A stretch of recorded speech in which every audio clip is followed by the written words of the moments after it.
No ja Ursus to doskonale znaczy sobie- niedźwiedź. Niedźwiedź to znaczy Quo Vadis, to znaczy Sienkiewicz. Ursus ten siłacz wielki, mocarz. Z Quo Vadisu to się wzięła ta nazwa Ursus.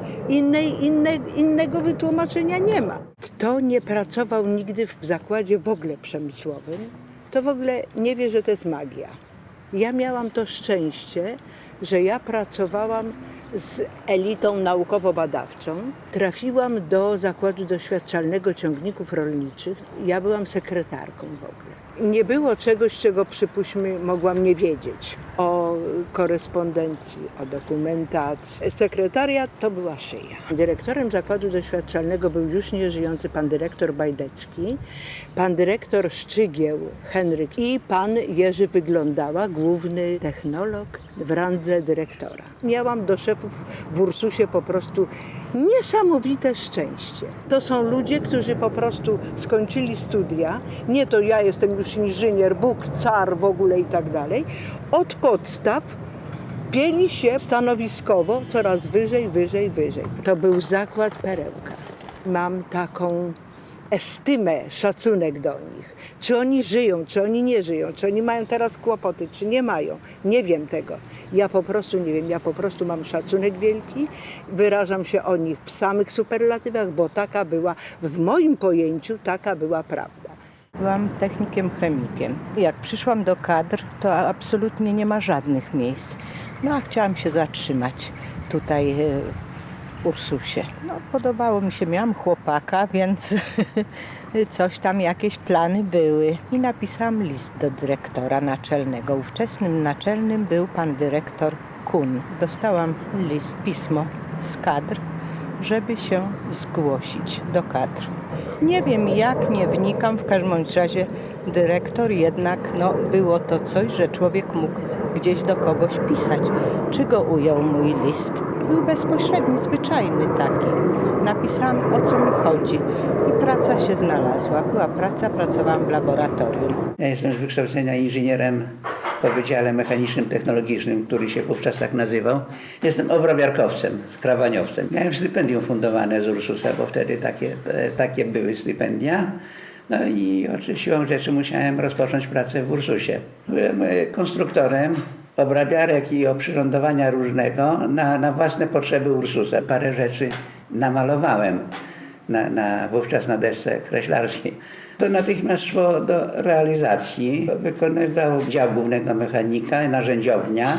Ja osobiście pracowałem w hali 156, na taki numer i do dzisiaj też go pamiętam. Wówczas dyrektorem technicznym był pan inżynier Gwiazdecki i on mawiał tak, że jak wyjdę na peron w Ursusie i gwiznę, to mam 100 inżynierów i ani jednego frezera. Trudniej było takiego, powiedzmy, wykwalifikowanego robotnika, co stoi przy maszynie, niż właśnie o inżynierów. 33 lata pracowałam w zakładzie. Zaczynałam pracę po szkole zawodowej mechanicznej na stanowisku kontroli jakości. Po 12 latach przeniosłam się na zakładową centralę telefoniczną.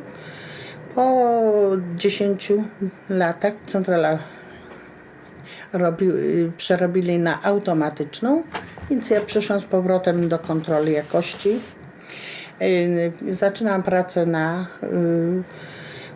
Wydziale Kół Zębatych jako kontroler.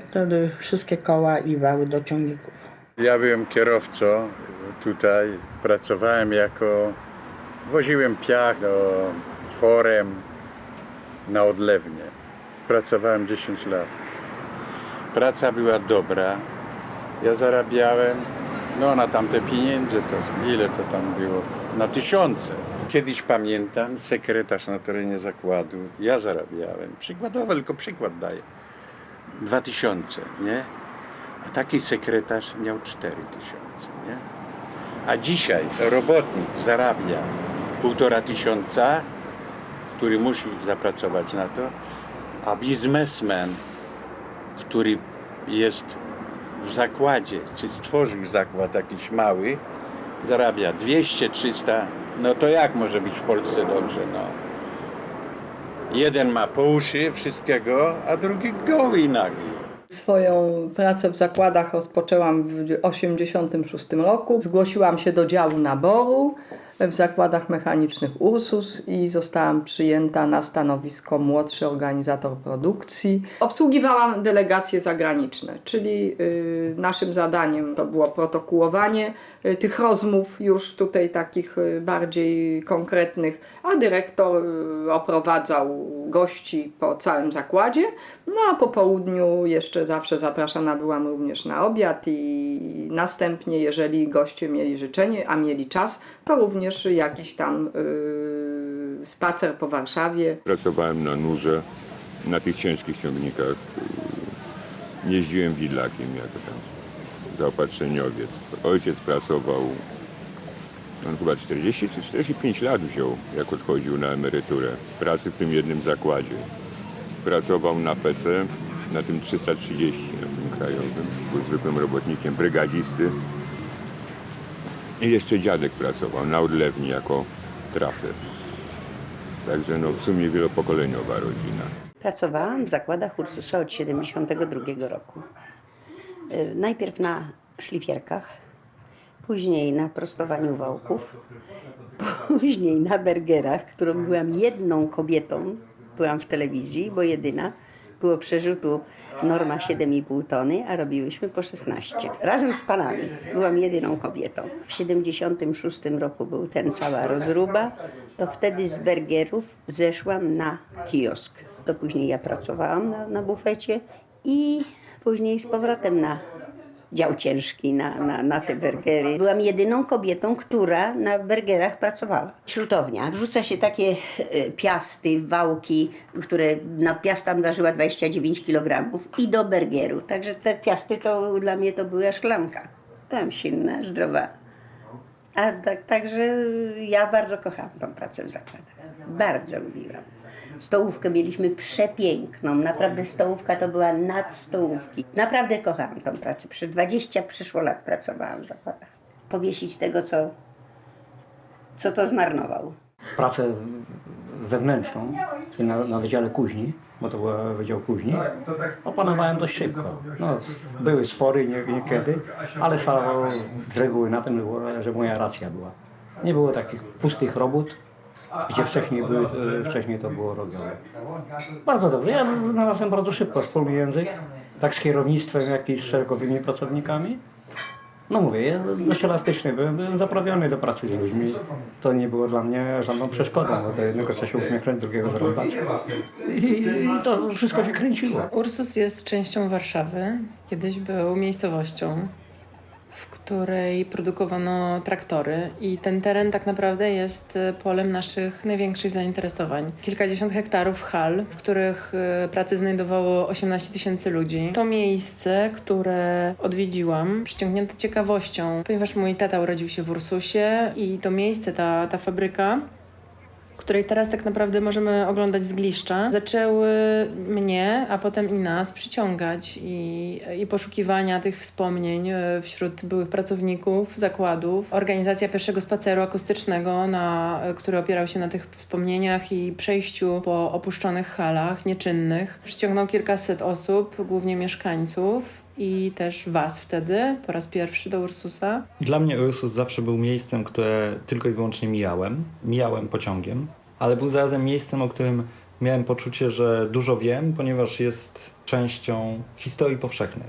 Chyba najbardziej nie zdawałem sobie sprawy z dwóch rzeczy. Z tego, do jakiego stopnia upadek fabryki Ursus stworzył pustkę społeczną w dzielnicy. Nie zdawałem sobie sprawy z tego, że nie istnieje intencja, żeby zachować pamięć o tej fabryce i żeby upamiętnić dzieje tego miejsca, które pod bardzo wieloma względami jest absolutnie wyjątkowe. Szczególność Ursusa polega na tym, że po pierwsze, historia tej fabryki łączy się z historią polskiego przemysłu motoryzacyjnego i polskiego przemysłu wojskowego. Po drugie, to było miejsce, w którym funkcjonowała największa w tej części Europy fabryka sprzętu rolniczego, właściwie rozsławiająca polski przemysł na cały świat. Po trzecie, to było miejsce, które było jednym z wzorcowych miejsc związanych z urbanistyką przemysłową. Jak się idzie przez zakłady,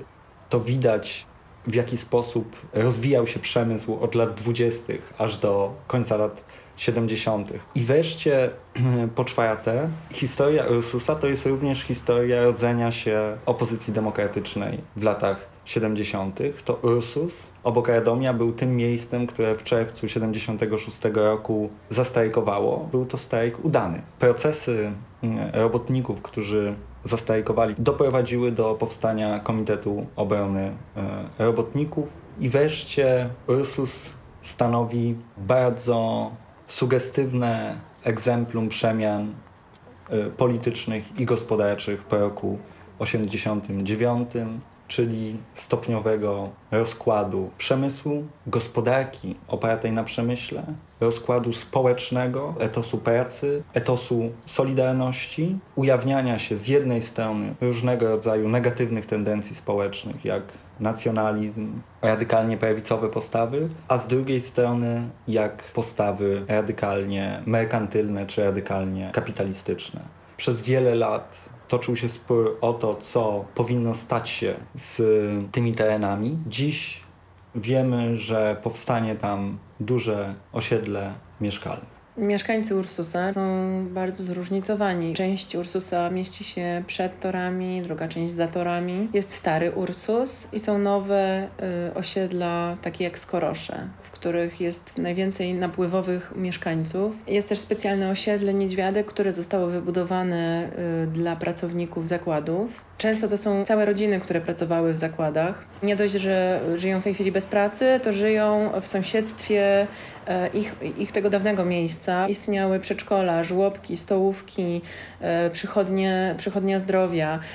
Oni mieli zagwarantowane wczasy pracownicze, kolonie dla dzieci, spotykali się, jeździli na grzyby, na pielgrzymki razem. Przyjeżdżało bardzo dużo zespołów czy teatrów do ośrodka kultury. Zakład miał swoją orkiestrę, wydawał gazetę. To wszystko tych ludzi jednoczyło i nagle z dnia na dzień zostają pozbawieni tego wszystkiego, zostają bez niczego. Bardzo ciężko ich przyciągnąć na tereny zakładów, co staraliśmy się tak naprawdę w tym roku zrobić, żeby trochę pokazać tym ludziom, że ten teren w dalszym ciągu do nich należy, bo mają do niego prawo. Przez kilkadziesiąt lat w nim pracowali, zostawiali jakąś cząstkę siebie i tworzyli tę historię. Ludzie, głównie z Niedźwiadka, którzy całe życie spędzili w zakładach, w jakiejś mierze stracili swoje biografie, czy sens tych biografii. Pojawia się pytanie, w jaki sposób pokazać tym ludziom, że ich życie miało głęboki sens, ich pamięć jest niezwykle wartościowa, że ich biografie są częścią niezwykle istotnych zjawisk historycznych, społecznych i gospodarczych minionego półwiecza. Jeżeli nie uda się nasycić dzisiaj tych ludzi pewnego rodzaju dumą z ich własnego życia, czeka Ursus jakiś rodzaj jeszcze głębszej społecznej zapaści, a być może społecznej katastrofy. Co zastaliśmy, kiedy pojechaliśmy po raz pierwszy do Ursusa wziąć udział w Twoim spacerze akustycznym w 2013 roku? Zastaliśmy rodzaj zony, która momentami oddycha, momentami paruje, ale generalnie jest uśpiona czy powoli rozpadająca się. Ludzi, którzy, tak jak powiedziałaś, przyszli na tereny zakładów wziąć udział w spacerze akustycznym, dlatego że te zakłady łączyły się z ich życiem, z ich biografiami, ale spotkaliśmy też ludzi, których życie nie jest związane i nie było związane z fabryką, ale mieszkają w Ursusie lub mieszkają w Warszawie i są bardzo żywo zainteresowani tym miejscem. Ci ludzie, którzy przyszli, którzy są młodymi czy najmłodszymi mieszkańcami tej dzielnicy, też tej tożsamości potrzebują. Nie tylko interesuje nas ta przeszłość, tylko w jaki sposób te historie mogą oddziaływać na dzisiejsze pojęcie chociażby najmłodszych mieszkańców dzielnicy o tym, skąd oni są, czym jest to ich miejsce, czym kiedyś było i żeby to w jakiś sposób powiązać z przyszłością. Nie tylko takie upamiętnianie w postaci pomników czy czegoś, co jest zamkniętą formą, tylko bardziej w otwarty sposób, zapraszający i inicjujący. Tu mamy szansę na spotkanie się z jednostkowymi historiami, które się składają na całość. I dopiero z tych setek czy z tych tysięcy małych historii możemy dopiero budować całą ogromną historię. Tożsamość tego miejsca budowana była od zawsze na fabryce. Zanim powstała tam fabryka, to było po prostu kilka miejscowości. Umiejscowienie tam fabryki sprawiło, że to miejsce zostało nasycone jakąś charakterystyką. Stało się centrum przemysłowym. Nawet nazwa tego miasta, a później dzielnicy, bierze się od fabryki. Cała tożsamość, jaka była budowana w tym miejscu, budowana była na bazie kultury przemysłowej, rozwoju gospodarczego w oparciu o przemysł, biografii robotniczych, biografii inteligencji robotniczej. Próba zbudowania nowej tożsamości Ursusa z pominięciem tego bardzo cennego dziedzictwa byłaby ogromnym błędem, dlatego że wyrzuciłaby poza obręb procesów tożsamościowo-twórczych ogromną liczbę mieszkańców tej dzielnicy. Jaka jest kara dla Ursusa za udział w strajkach? Taka, że Ursus staje się częścią Warszawy. Istotne było dla nas, żeby odzyskać tereny zakładów dla ludzi. To, co powiedziałaś, tereny zakładów są w dużej mierze dobrem wspólnym. Niezależnie od tego, jakie zachodzą na nich procesy własnościowe pod względem prawnym, to pod względem nasycenia biograficznego, nasycenia pamięcią i pod względem pewnego dziedzictwa wspólnego nam wszystkim, te zakłady i te tereny są dobrem wspólnym. Ludzie, których biografie i pamięć przez całe dekady były bezpośrednio związane z fabryką, nie biorą żadnego udziału w procesach decydowania o tym, co w przyszłości ma stać się z tymi terenami. Ursus jest bardzo wyjątkowy, również pod względem urbanistycznym. Wspomniałaś o tym, jest niezwykle podzielony, jest przedzielony trakcjami kolejowymi, nie posiada czegoś, co można by było nazwać placem centralnym, nie posiada miejsca, w którym mieszkańcy z różnych osiedli mogliby spotkać się, jakiegoś rodzaju agory dla wszystkich, a wszystko,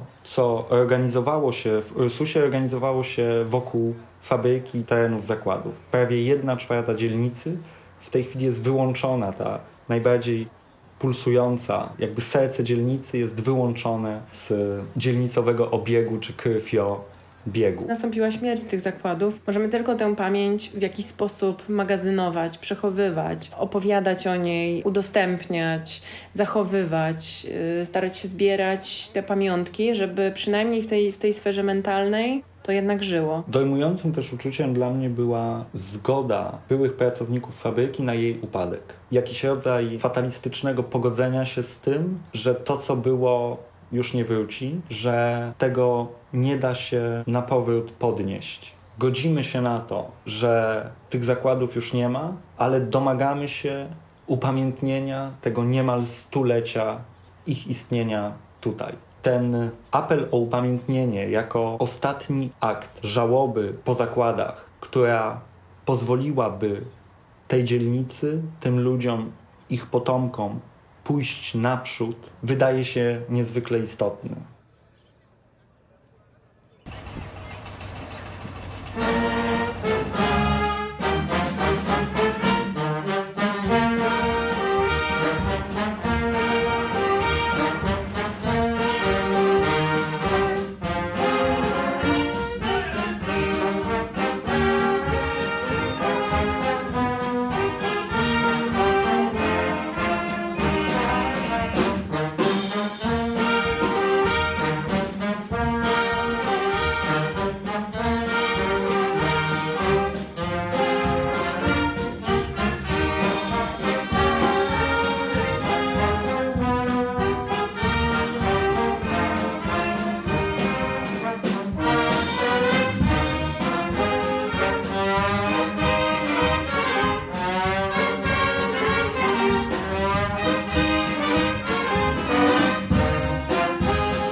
No szukaj.